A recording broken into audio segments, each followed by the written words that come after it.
India Legal presents Courts Roundup.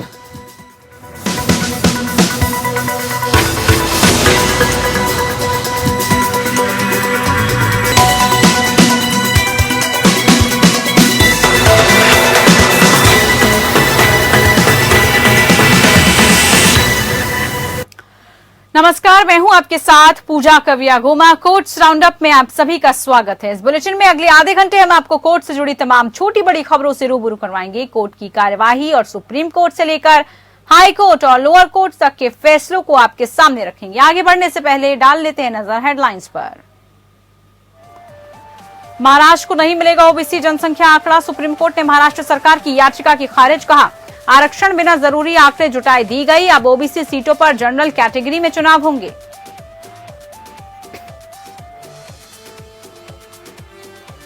Supreme court ने कहा, मध्य प्रदेश में पंचायत चुनावों में रोटेशन आरक्षण मामले की सुनवाई जबलपुर हाईकोर्ट में होगी। रोटेशन आरक्षण का पालन नहीं होने पर राज्य सरकार के खिलाफ याचिका दायर की थी।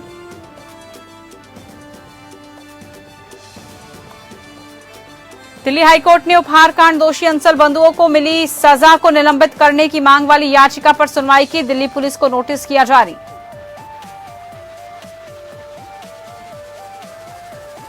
बॉम्बे हाईकोर्ट से आर्यन खान को राहत, अदालत ने जमानत की शर्त में किया संशोधन। अब आर्यन को हर शुक्रवार पेशी की जरूरत नहीं।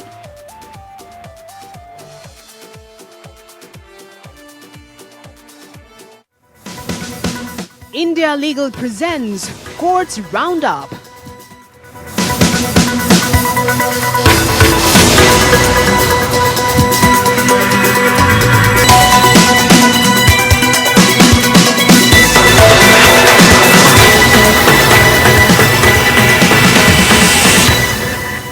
सुप्रीम कोर्ट ने महाराष्ट्र राज्य की उस रिट याचिका को खारिज कर दिया जिसमें केंद्र सरकार को 2011 के दौरान आयोजित सामाजिक आर्थिक जाति जनगणना में एकत्रित जनगणना के आंकड़ों को साझा करने का निर्देश देने की मांग की गई थी। सुप्रीम कोर्ट ने महाराष्ट्र में निकाय चुनाव में 27% ओबीसी आरक्षण पर रोक लगाते हुए उन सीट पर जनरल कैटेगरी में चुनाव कराने के आदेश दिए।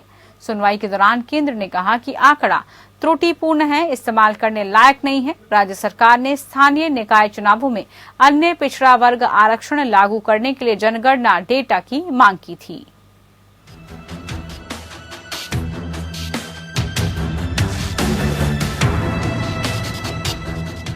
ओबीसी पर केंद्र से 2011 जनगणना के आंकड़े मांगने की महाराष्ट्र सरकार की याचिका सुप्रीम कोर्ट ने खारिज कर दी है।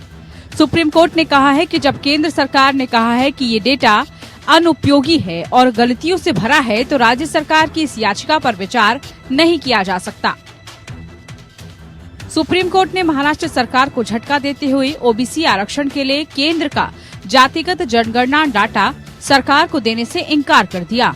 कोर्ट ने कहा, केंद्र सरकार का सेंसस का आंकड़ा महाराष्ट्र सरकार को नहीं दिया जा सकता। कोर्ट ने कहा कि केंद्र के सामाजिक आर्थिक जातिगत जनगणना का डाटा पर भरोसा नहीं किया जा सकता, क्योंकि केंद्र सरकार ने खुद कहा कि 2011 में जमा किया गया पिछड़ेपन का आंकड़ा इस्तेमाल करने योग्य नहीं है क्योंकि आंकड़ों में त्रुटियां हैं।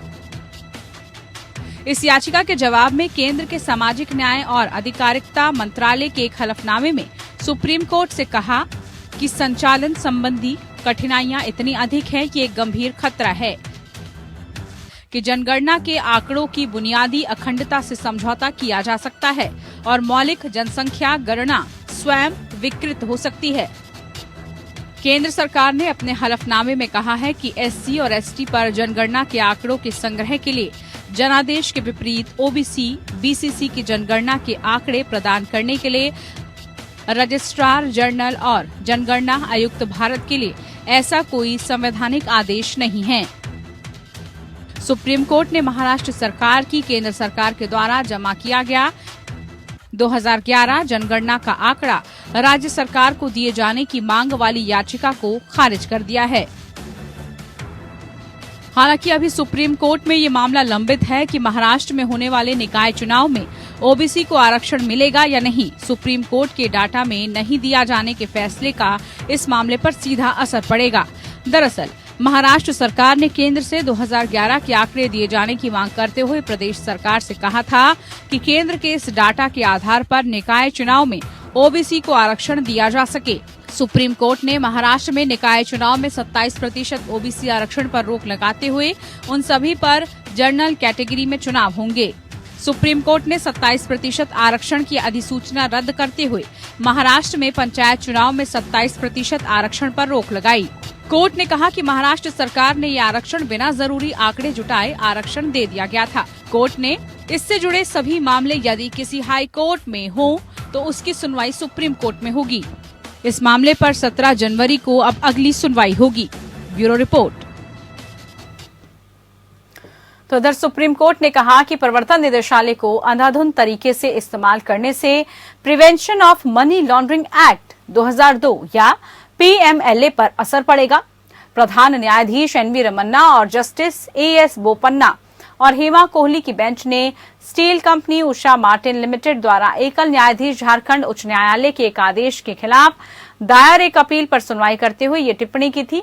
उषा मार्टिन लिमिटेड ने पीएमएल के तहत अपराधों के लिए जिला सत्र न्यायाधीश सीबीआई द्वारा शुरू की गई आपराधिक कार्रवाई के संबंध में उन्हें जारी किए गए समन के खिलाफ झारखंड उच्च न्यायालय का रुख किया था। उच्च न्यायालय ने 3 नवंबर 2021 को सर्वोच्च न्यायालय के समक्ष वर्तमान अपील के लिए याचिका खारिज कर दी थी। सुप्रीम कोर्ट ने मामले में नोटिस जारी किया और अपीलकर्ताओं को दंडात्मक कार्रवाई से सुरक्षा प्रदान की। सुप्रीम कोर्ट के समक्ष याचिका में कहा गया कि पूरी कार्रवाई इस आधार पर आधारित थी कि याचिकाकर्ता कंपनी आईओएस के निर्यात में शामिल थी, जिससे झारखंड सरकार के साथ लीज समझौते की शर्तों का उल्लंघन हुआ। याचिकाकर्ता कंपनी के कृष्णानंद त्रिपाठी बनाम झारखंड राज्य में झारखंड उच्च न्यायालय की एक खंडपीठ के फैसले पर भरोसा किया, जिसमें उच्च न्यायालय ने खनिजों के निपटान, बिक्री का लिए खनन, पट्टा धारकों के अधिकारों को स्पष्ट रूप से बरकरार रखा। याचिका में कहा गया कि कृष्णानंद मामले में खंडपीठ ने कहा कि खान संरक्षण और विकास नियम 1988 किसी भी तरह से आईओएफ की बिक्री पर रोक नहीं लगाता है। अगर ये पारदर्शित किया जाता है, लौह अयस्क के जमा होने से सतही जल निकायों को प्रदूषित किया जाता है और पर्यावरण प्रदूषण होता है।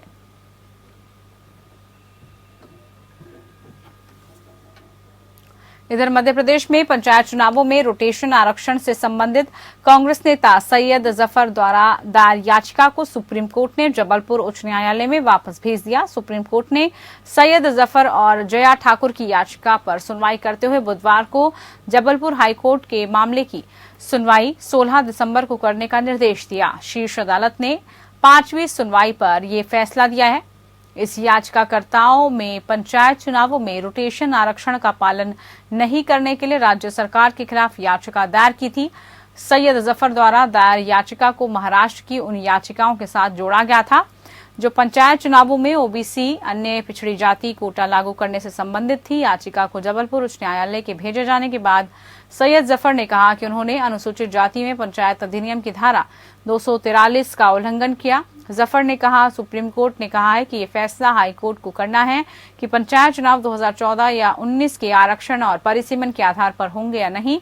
मामले में एक और महत्वपूर्ण बिंदु ये है कि राज्य सरकार ने नगर निगम और नगर पालिका में आरक्षण को चुनौती देने वाले उच्च न्यायालय में एक मामले से वापस ले लिया और उन चुनावों में नए आरक्षण रोटेशन पर सहमति व्यक्त की। जफर ने कहा, पंचायत इलेक्शन को लेके आज सुप्रीम कोर्ट में सुनवाई थी, जिसमें जो ऑर्डिनेंस मध्य प्रदेश सरकार ने इशू किया है वो अगेंस्ट द कॉन्स्टिट्यूशन था। सुप्रीम कोर्ट ने इस पर सुनवाई करने के बाद ये ऑब्जर्व किया कि मैटर ऑलरेडी सीज कर लिया है हाई कोर्ट ने, तो आप एक इशू के लिए 2 कोर्टों को इन्वॉल्व मत करिए, आप भी हाई कोर्ट जाइए। और मैं लिबर्टी देता हूं कि आप कल मेंशन करेंगे, कल ही आपका मैटर सुना जाएगा हाई कोर्ट में। तो इस लिबर्टी के साथ, क्योंकि इस बात को सुप्रीम कोर्ट ने भी माना कि ये जो ऑर्डिनेंस है अगेंस्ट कॉन्स्टिट्यूशन है, चूंकि एक ही इशू को 2 कोर्ट में नहीं सुना जा सकता, इसीलिए हमें वो लिबर्टी दी है। लिबर्टी के साथ हमें ये कहा है आप इस ऑर्डिनेंस को हाई कोर्ट में चैलेंज करें। इधर जस्टिस हेमा कोहली के सम्मान समारोह में सीजेआई एनवी रमन्ना ने कहा कि न्यायपालिका में महिलाओं की हिस्सेदारी बढ़ी है, लेकिन अभी मंजिलें और भी हैं, क्योंकि निचली अदालतों में अभी सिर्फ 30% महिला जज ही हैं, जबकि हाईकोर्ट में महिला जजों की हिस्सेदारी सिर्फ 10 से 11% ही है। सुप्रीम कोर्ट में तो और भी कम है। उन्होंने कहा कि ज्यादा से ज्यादा महिलाएं वकालत के पेशे में आए, जज बने और देश का परिदृश्य और भविष्य बदले। इस बारे में महिला पेशेवर वकीलों के साथ न्यायपालिका को भी सोच में बदलाव लाते हुए उसी राह पर चलकर दिखाना होगा।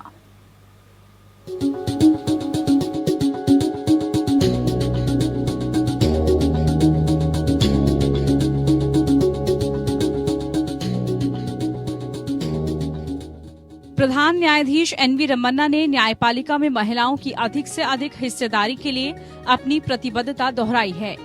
Women in law and litigation की ओर से जस्टिस हिमा कोहली के सम्मान में आयोजित एक कार्यक्रम में उन्होंने कहा कि वो महिलाओं के 50% प्रतिनिधित्व का मुद्दा कॉलेजियम के सदस्यों के समक्ष उठाएंगे। I will definitely place this demand before the members of the collegium, and I will tell my brother judges and the chief justices of different high courts. In fact, we are trying to impress upon the chief justice also to at least each time when they are recommending at least 1 or 2 names, compulsorily they have to include in the list. So far as Delhi is concerned, I think it's quite good number, and we are expecting some more people also to join shortly. CGI ने कहा कि हमारी निचली न्यायपालिका में महिला जजों की संख्या औसतन 30% है, जबकि कुछ राज्यों में महिला जजों की अच्छी संख्या है, कुछ राज्यों में प्रतिनिधित्व कम है। The other issues is, which I have already told you last time, that we are having only 30% of women judges, particularly in the subordinate courts, and 10% or 11% in high courts and Supreme Court. Supreme Court की जज justice Hima Kohli ने कहा कि कानूनी पेशे में अपनी पहचान बनाने के लिए महिलाओं को अभी से शुरुआत करने की जरूरत है। अपना सर्वश्रेष्ठ करें और खुद में नयापन लाते रहें। Time will never be right for a woman to make a mark in the legal profession. It is now. Here, live in the present. Start with the smallest case that you get. Give it your best shot. Work with whatever facilities you may have. If you don't have an office, doesn't matter. I started from a dicky of my car. It doesn't matter. CGI ने कहा कि जब उन्होंने national law university Delhi में दीक्षांत समारोह में भाग लिया तो देखा कि स्नातक करने वाली महिलाओं की संख्या पुरुषों की संख्या के बराबर थी और अधिकांश पदक विजेता महिलाएं थी। हालांकि दुर्भाग्य से उनमें से अधिकांश पेशे में आने को तैयार नहीं हैं। उनकी प्राथमिकता कानून फर्मों, सिविल सेवाओं आदि है। सीजीआई ने कहा कि न्यायिक बुनियादी ढांचा या उसकी कमी पेशे में महिलाओं के लिए एक और बाधा है। छोटे कोर्ट रूम जो भीड़ भाड़ वाले तंग हैं, टॉयलेट का अभाव, चाइल्ड केयर सुविधाएं आदि सभी बाधाएं हैं। देश के लगभग 22% न्यायालयों में शौचालय की सुविधा नहीं है। One disappointing thing is, I asked the girls who got the gold medals on the dais itself, after congratulating, what are you going to do? Are you going to join in the profession? Or out of 4, almost except 1, 3 of them said that I want to join in a law firm, I want to go to civils, I want to go to some teaching and all that. Only one girl said that I want to be in litigation. I want that ratio has to be improved. Supreme Court की जज justice Indira Banerjee और justice Hima Kohli, Delhi High Court की जज justice Rekha Palli, Pratibha M Singh, senior advocate Maninder Acharya और Rebecca M John ने भी कार्यक्रम में अपनी बातें रखी। Bureau report, APN news. Delhi High court ने कहा कि पॉक्सको एक्ट का मकसद नाबालिगों को एक अलग वर्ग मानना है ताकि यौन उत्पीड़न या छेड़छाड़ या दुर्व्यवहार के मामले को गंभीरता से और कठोरता से नतीजे भुगतने पड़े। जस्टिस सुब्रमण्यम प्रसाद ने धारा 376, 376D, 506 आईपीसी और पॉक्सको एक्ट की धारा 6 के तहत दर्ज एक मामले में 2 आरोपियों को जमानत देने से इंकार करते हुए ये टिप्पणी की। मामले में तथ्य ये था कि 17 वर्षीय शिकायतकर्ता की आरोपी सूरत से एक अन्य याचिकाकर्ता लाल मोहम्मद और उसकी भाभी के माध्यम से मुलाकात हुई थी। दोनों में दोस्ती हो गई, जिसके 2 से 3 महीने बाद सूरज उसे जंगल में ले गया और उसके साथ बलात्कार किया। यह भी आरोप लगाया गया कि प्राथमिक आरोपी ने पीड़िता का अश्लील वीडियो बनाया और फिर उसे जंगल में आने जाने के लिए मजबूर किया। यहां उसके बलात्कार करने के बाद उसके दोस्त मौके पर पहुंच गए। शिकायत के अनुसार ये भी कहा गया था कि लड़कों ने अभियुक्ता को उसके अश्लील वीडियो दिखाकर ब्लैकमेल करना शुरू कर दिया। धमकी दी गई और अगर उसने उसके साथी के साथ संभोग नहीं किया तो फिर वो उसे इंटरनेट पर अपलोड कर देगा। मार्च 2018 में अभियुक्ता का मासिक धर्म रुक गया, जिसके बाद उसने सामूहिक शोषण की घटनाओं के बारे में अपनी मां को बताया। इसके बाद एफआईआर दर्ज की गई। उसकी गर्भावस्था को चिकित्सीय रूप से समाप्त करने की अनुमति मांगी गई, जो अदालत का आदेश प्राप्त होने के बाद 2018 में कर दी गई। अभियोजन पक्ष ने तर्क दिया कि याचिकाकर्ताओं पर एक जघन्य अपराध का आरोप है, जिसमें अभियुक्ता को लंबे समय तक और लगातार ब्लैकमेल किया गया, आरोपियों के साथ संभोग करने के लिए मजबूर किया गया। अदालत ने इस तथ्य पर ध्यान दिया, पीड़िता के साथ 13 साल की उम्र से लेकर 16 साल की उम्र तक शोषण किया गया और वो गर्भवती हो गई। अदालत ने दोनों आरोपियों को कहते हुए जमानत देने से इनकार कर दिया और अभियुक्ता से पूछताछ होने तक जमानत नहीं दी जा सकती।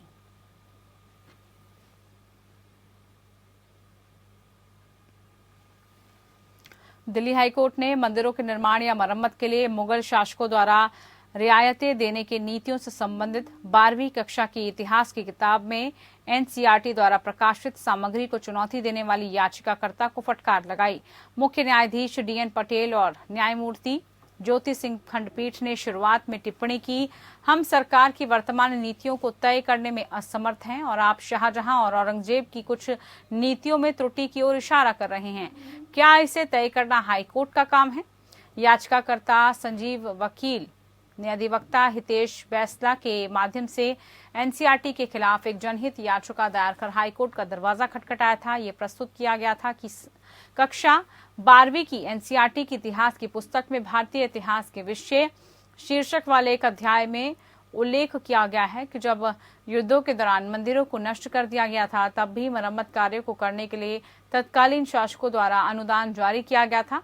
याचिकाकर्ता का मामला था कि ये तथ्यात्मक रूप से गलत है और शाहजहां और औरंगजेब के शासनकाल के दौरान मंदिरों के निर्माण मरम्मत के लिए कोई रियायत नहीं दी गई थी। बेंच ने टिप्पणी दी कि यदि आप जनहित याचिका चैंपियन हैं तो आपको आना चाहिए और हमें बताना चाहिए कि यहाँ कर चोरी हो रही है, वहाँ हम कार्रवाई करेंगे। आपकी समक्ष कहाँ तक है? पीठ ने दिल्ली हाईकोर्ट में तुच्छ जनहित याचिकाओं की बढ़ती संख्या पर नाराजगी व्यक्त की। पीठ ने कहा, रात में आपको जो भी विचार आते हैं उसे लेकर सुबह आप आते हैं और जनहित याचिका दायर कर देते हैं। यहाँ वकीलों की यही स्थिति है। ये केवल दिल्ली हाईकोर्ट में हो रहा है। लगता है कि आपके पास बहुत खाली समय है। हालांकि बिना शर्त याचिका वापस लेने की अनुमति मांगने के बाद बेंच ने वादी पर लागत लगाने से परहेज किया। इसके साथ ही कोर्ट ने मामले को खारिज कर दिया।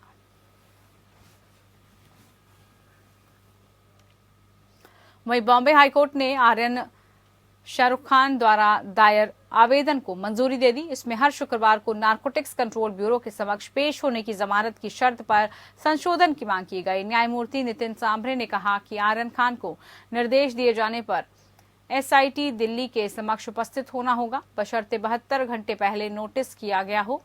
यहां तक कि मुंबई से बाहर यात्रा करने की शर्त का सवाल है तो कोर्ट ने कहा कि आर्यन खान को अपनी यात्रा का कार्यक्रम पहले से ही जांच अधिकारी को सौंपना होगा। एनसीबी की ओर से विशेष अभियोजन श्रीराम शिरसत पेश हुए। उन्होंने कहा कि अब जांच एसआईटी दिल्ली ने अपने हाथ में ले ली है। इससे शर्त को इस हद तक संशोधित किया जा सकता है कि जब भी एसआईटी द्वारा आर्यन खान को बुलाया जाए उन्हें उपस्थित होना होगा। बॉम्बे हाईकोर्ट ने आर्यन खान और 2 अन्य को 28 अक्टूबर 2021 को जमानत दी थी और 13 जमानत शर्तें रखी थी।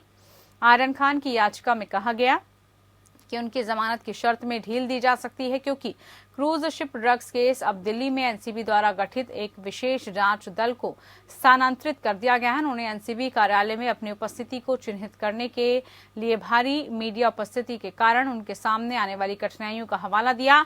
एनसीबी ने कॉर्डेलिया क्रूज ड्रग्स मामले पर 3 अक्टूबर को आर्यन खान और कई अन्य को गिरफ्तार किया था।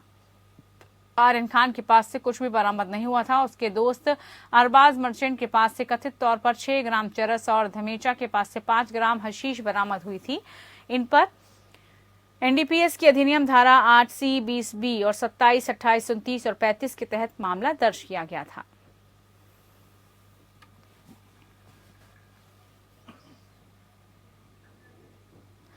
इधर बॉम्बे हाईकोर्ट ने महाराष्ट्र सरकार द्वारा मुख्य सचिव सीताराम कुंटे और राज्य के पुलिस महानिदेशक संजय पांडे को केंद्रीय जांच ब्यूरो द्वारा जारी समन को चुनौती देने वाली याचिका को खारिज कर दिया। मामला राज्य के गृह मंत्री अनिल देशमुख से जुड़ा है। जस्टिस नितिन जामदार और जस्टिस SV कोतवाल की बेंच ने भी सीबीआई के बजाय मामले की जांच के लिए एक विशेष जांच दल गठित करने की प्रार्थना को ठुकरा दिया। पीठ ने 26 नवंबर 2021 को याचिका पर अपना फैसला सुरक्षित रख लिया। महाराष्ट्र सरकार ने तर्क दिया था कि वर्तमान सीबीआई निदेशक सुबोध कुमार जायसवाल महाराष्ट्र के पूर्व डीजीपी थे। वो पुलिस स्थापना बोर्ड का हिस्सा रहे थे, जो राज्य के पुलिस अधिकारियों को स्थानांतरण और पोस्टिंग की देखरेख कर रहा था। और इसके संदर्भ में जायसवाल, जो अब इन आरोपों की जांच कर रही है, एजेंसी का नेतृत्व कर रहे हैं, निष्पक्ष जांच नहीं कर पाएंगे, ये तर्क दिया गया। राज्य की ओर से पेश वरिष्ठ अधिवक्ता डेरियस खंबाटा ने तर्क दिया कि राज्य जांच को रोकना नहीं चाहता, लेकिन सीबीआई को समझौता पूर्व निर्धारित तरीके से इसे जारी रखने की अनुमति नहीं दी जानी चाहिए। खंबाटा ने आग्रह किया था कि सीबीआई द्वारा की जा रही अदालत द्वारा निर्देशित जांच का उद्देश्य बड़े पैमाने पर जनता में विश्वास पैदा करना था, इसलिए जांच में एक प्रमुख गवाह जायसवाल जांच एजेंसी का नेतृत्व करने से उस पर विश्वास को जगाने में मदद नहीं मिलेगी। खंबाटा ने ये आग्रह किया था। चलिए इसी के साथ कोर्ट्स राउंडअप में फिलहाल के लिए इतना ही। नमस्कार। India Legal presents Courts Roundup.